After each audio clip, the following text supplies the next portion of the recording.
Dear diarrhea, diarrhea full of shit. Just play along me, myself, and I. No one else. Yo, I'm so legit. Bob's, I forgot to mention in my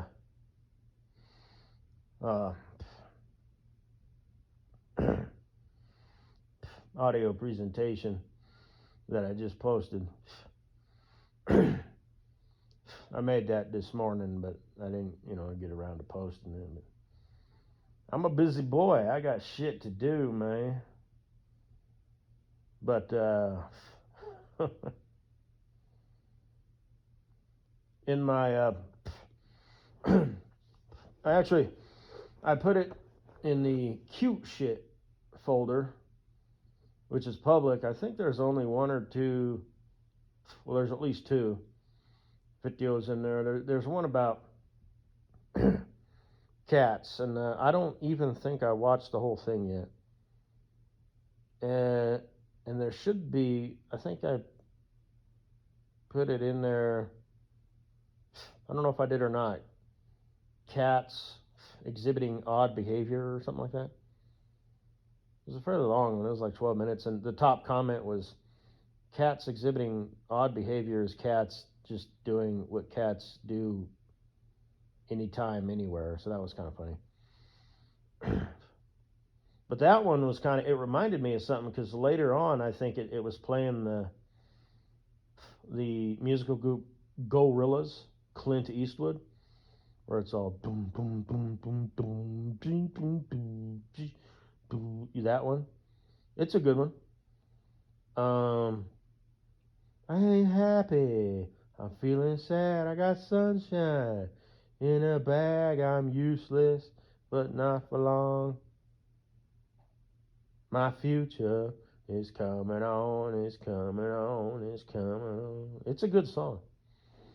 I stumbled across them a long, long time ago, and I haven't listened to any of their other CDs. So I forget what the name of the CD is, because usually, a CD will have, it'll be, Gorillaz, and then the CD will be titled something, Gorilla Mania, and then, all the songs have individual titles. But there was I liked quite a few on there. I used to listen to it in my blue S10 before I sold it, because it's got that extended cab. And I had a subwoofer back there, two 10-inch speakers, all wired up, amplifier, about the size of a briefcase. When it thumped, it would dim the headlights, but only a little bit. And I had, for best sound, they say point the speakers backwards, because the sound reverberates, or whatever the word is, off the back of the windshield or whatever, and forward. Now, mind you, this wasn't in the trunk. It was directly behind the seat. The subwoofers were in the cab with me.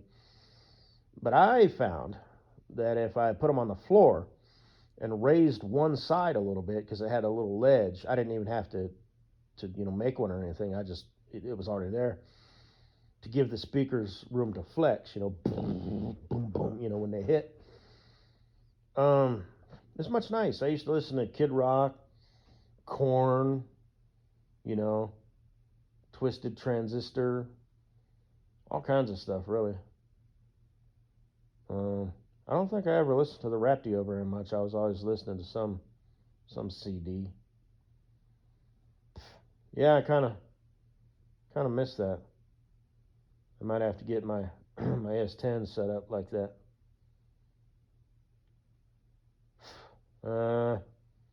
And you'd feel it, in the back of the seat, all that goodness. So, and it wasn't that faggot shit. Sometimes you'll see a car pull up next to you, and all you hear is this blah blah blah, blah blah blah blah blah. That's, you're a fag. I don't know what mine sounded like from the outside. I never took the time to step outside and shut the door and listen to it, but it was much nice. So,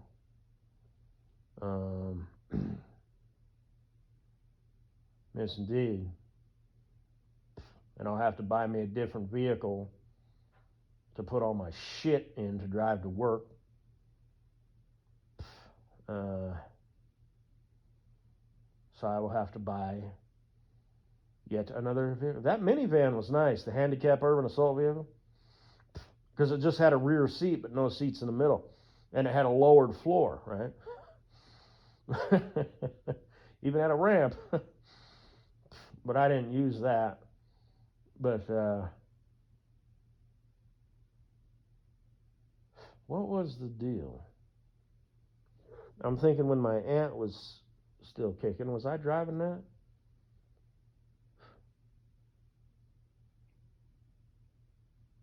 I don't remember. Because I'd have to unload the shit. I don't remember. Because the S10 was parked at my dad's place for like the last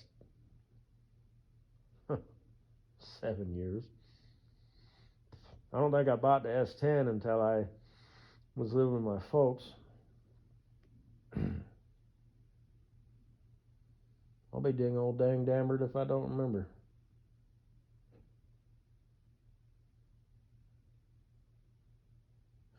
Maybe I did bring it in. Now that I think about it, yeah.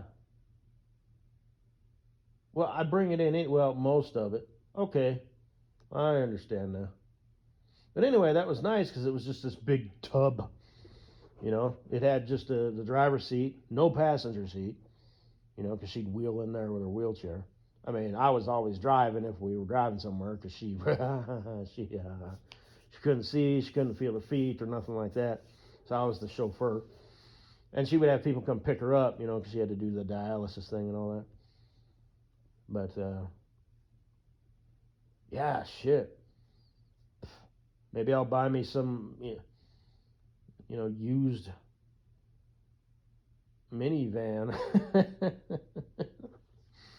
No shame here, man. No shame. The ego is gone. I never really had one, truth be known.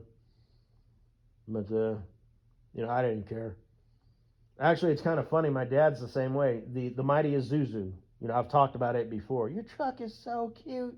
And the one guy was like, "What is that? I've never seen that before." You know, you know, it's the most awesome truck in the world. It really is. Like if I had to keep the '79 monster truck that I recently bought or the mighty Isuzu, I'm not sure which one, but I would have to take some time and think about it. As where most people be like, "Well, I'd keep the monster truck." Fuck that piece of shit Isuzu, and it's like, no, you understand. So, I'm not sure which one I would choose, but my point is, I would have to think about it. Most people, I mean, they wouldn't even keep it, you know, the Isuzu. Oh, and I am going to modify it a little bit. You know, I kind of want to turn it into a Tesla and all that.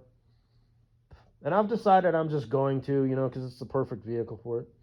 Or I don't know, maybe I'll buy some other $500 piece of shit. I might do that and keep the Isuzu as is. So I keep acquiring these vehicles, you know. Now the Jeep was, you know, he wanted 75. I talked him down to 65, 6,500. Most truck was 20,000. And I paid full price because it was 20,000 or best offer. And he had put 25 in it, so I just told him, I said, well, based on the potential it has, the condition that it's in, and what you already put into it, I'll give you full price right now. He's like, all right. So they're not super duper expensive cars, but you know, I think I do. I want to keep the Isuzu as is, and I'll buy me some, you know, $500, you know, $1,200, you know, piece of shit, and turn it into a Tesla. You know, a Mach, not literally, but. And then I'll buy a minivan because hoorah!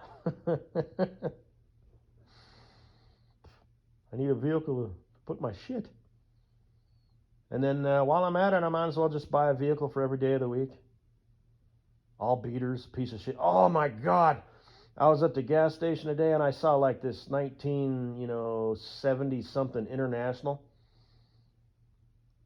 like a commercial farm truck, but it wasn't, it probably had hydraulic brakes, because if it's got air brakes, you need a CDL to drive it. You don't necessarily need a Class A, but and it was just 2-axle, and he had stacks behind the cab, and it was just for fun. Ooh, baby, yes, and it sounded nice. Ooh, yep. I just got me an idea, so I'm going to be that guy. Yeah. And I want to buy me a deuce and a half. Oh, fuck yeah. Keep it, olive drab green, God damn, that'd be so cool. And don't tell anybody, and I'll just drive it, because I've never driven one of those. But them old trucks, they sound cool. And you almost have to drive them like you're pissed off. You know what I mean? You just do. And I've driven several old beater trucks like that, like non-commercial, like dump trucks, just over the years. I just have. I've been very fortunate in that sense. I have driven a shit ton of vehicles in my life. Some of them really cool, some of them really bad, some of them classics, some of them hot rods, like classy,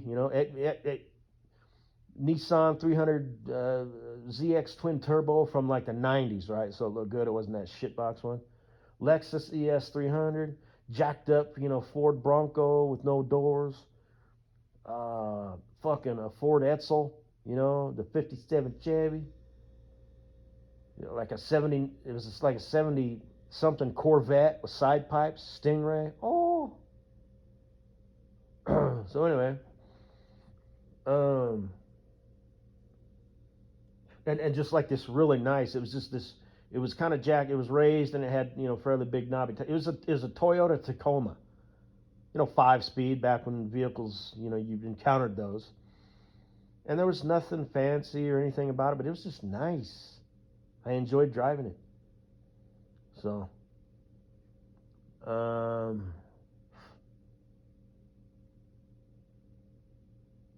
I always wanted to drive a T-bucket, and I shit you not, because I think my reality into existence.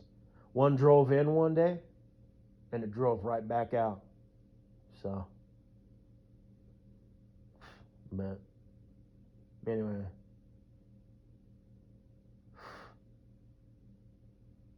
Not that it's a big deal, but, it kind of is. I know I'm sitting here talking kind of like, nah, but,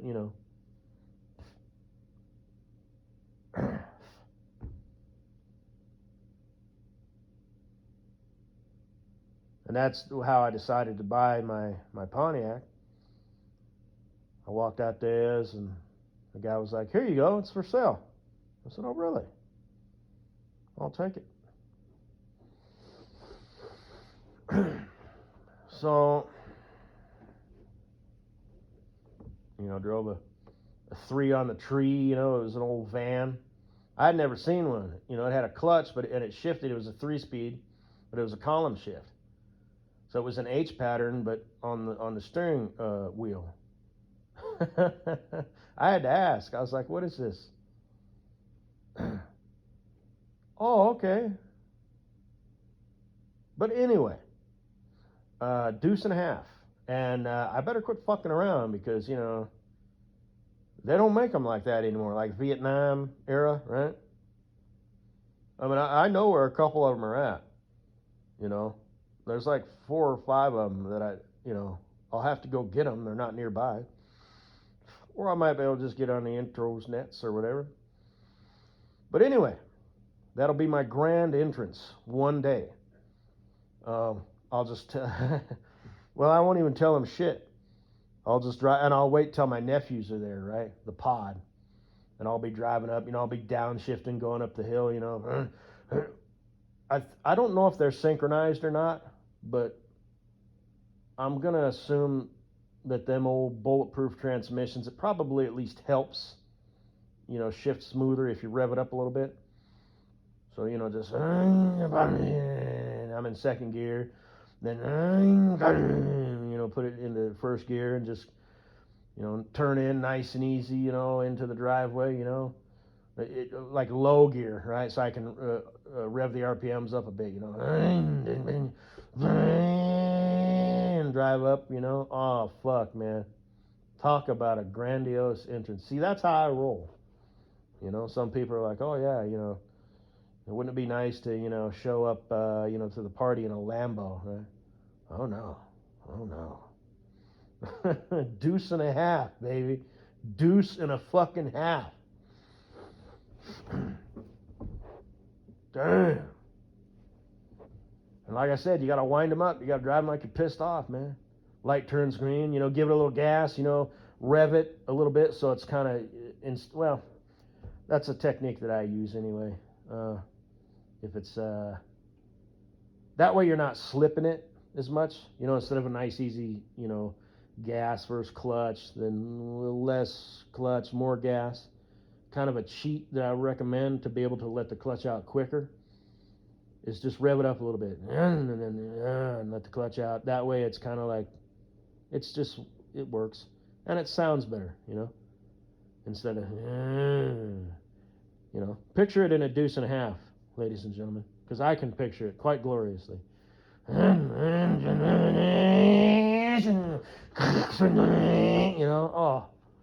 sweetness. I might be a gearhead at heart. Yeah, who knows? Because I'm not really, but. Ooh.